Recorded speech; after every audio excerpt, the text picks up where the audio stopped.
That is what makes America interesting. Now let's talk about this thing. How important is small business in the world? How important is American business? Okay, here's the reality. The United States economy, roughly in 2010, is projected to be $14.5 trillion. Fascinating thing about the current administration, a couple of years ago, most of us had no idea what $1 trillion was. Now we know it's a debt. Let's go on from that. We have a $14 billion economy, of which half, 50% of our gross domestic product comes from small business. Let me put that in scale for you. Let me give you an understanding of what that means. If we take this whole model and we look at the reality, by the way, that number is down. In 1950, small business accounted for 60% of gross domestic product. It's down to 50, which is, I believe, why we are in so much trouble. Because big business has taken over a larger share with all of the issues we talked about. Okay, but let's talk about how this all fits together. So for example, whoops, come on, advance, you little whatever.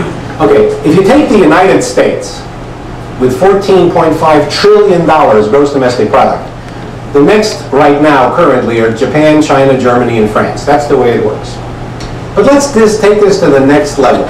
Let's take small business and big business in America and set them apart. What would we have? What we would have is the first and second largest economy on the face of the planet. U.S. small business, U.S. large business, 1 and 2. Followed by now, beginning in 2010, China, who's going to replace Japan as number 3. But it gets even more interesting if you take, for example, small business in America, big business in America, and subtract out of that small business women-owned. By the way, small business, women-owned businesses in America have now as many employees as the Fortune 500 companies. Fascinating. Well, what that means ultimately is, look at this. U.S. small business, roughly 6 trillion. U.S. big business, roughly 6 trillion. The 6th largest economy on the face of the planet is women-owned small businesses, ahead of France and the United Kingdom. That's what we're talking about. That's the power of small business in America. It is astonishing, to say the least. All right, let's take a look at what it is that makes small business so important to the economy. And what I can boil that down to is, in one simple word, attitude. American business, small business is important because of its attitude. We recently completed a study called the Guardian Life Index of what matters most to America's small business owners. An original study, lots of interesting information that came out of it, and I'm going to share some of those interesting bits and pieces of information with you. The Guardian Life Small Business Index, what matters most to small business owners in America. Its attitude. Let's begin with, for example, the attitude. We took this poll back in May of last year, which was after the end of 2008, as you may recall. And most of America, including the government leadership, were running around going, oh my God, terrible, it's terrible, everything's terrible, everything's terrible, everything's terrible. Terrible, terrible, terrible, terrible, terrible, terrible. By the way, that causes a significant effect on the economy. I'd like to clue you into a very fundamental idea. The national economy is a figment of our collective imagination. It doesn't exist apart from us. If we believe things are bad, things are bad. If we believe things are good, things are good. Don't believe that? Think about the fundamentals. If people think things are bad, they take their money out of the market. What happens in the market? It goes down. Self-fulfilling prophecy, a collective figment of our imagination. How does small business feel? Back in May of 2009, 60% of all small businesses felt things were going to be at least the same or better than the previous year. Very bullish. And I'll show you why momentarily. Okay, 60% thought things were going to get better. Yes, 30% thought things were going to get worse, but not as bad as you really ultimately heard from big business. Big business, everything's going to go down the drain. All right, so attitude counts. Where does this attitude come from? It comes from facts and numbers. Given, for example, the simple idea that small businesses are intrinsically more productive per capita than large businesses. More productive. Generate more value than big businesses. Let's look at this. This is a very quick chart. What it says at the bottom is that businesses and really small businesses, the average per capita revenue generated could be somewhere between $900,000 and $200,000 per capita. So if you got 2 employees and a certain number, you got 2 employees and a certain number of revenues, that's the math. As a small business gets grows larger, we've divided them into 4 stages. Stage 1 is 2 to 9, stage 2 is 10 to 24, stage 3 is 26 to 49, stage 4 is 50 to 99. You'll see that productivity decreases.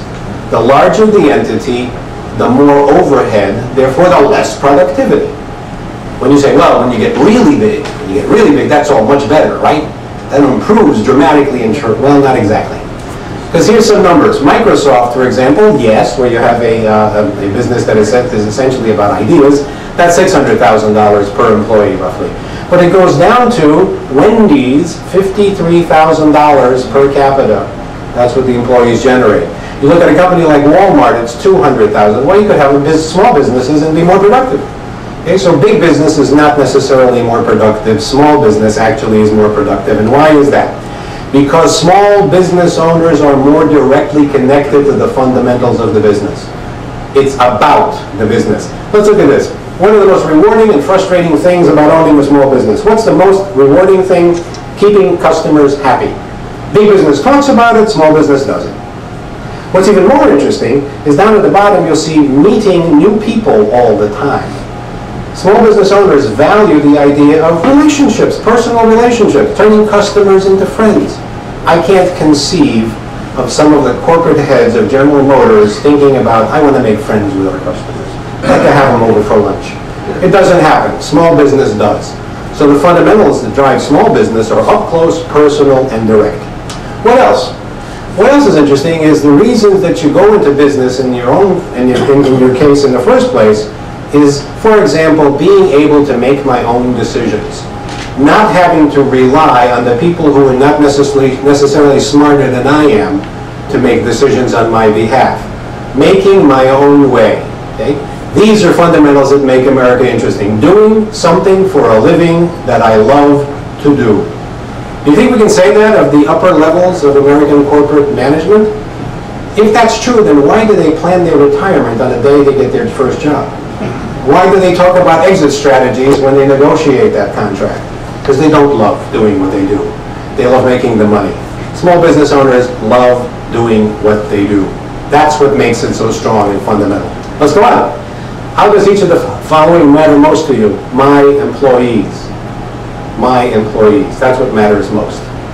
Then my customers, and eventually myself. If a big business followed, there would be no question that they would be successful. It doesn't happen.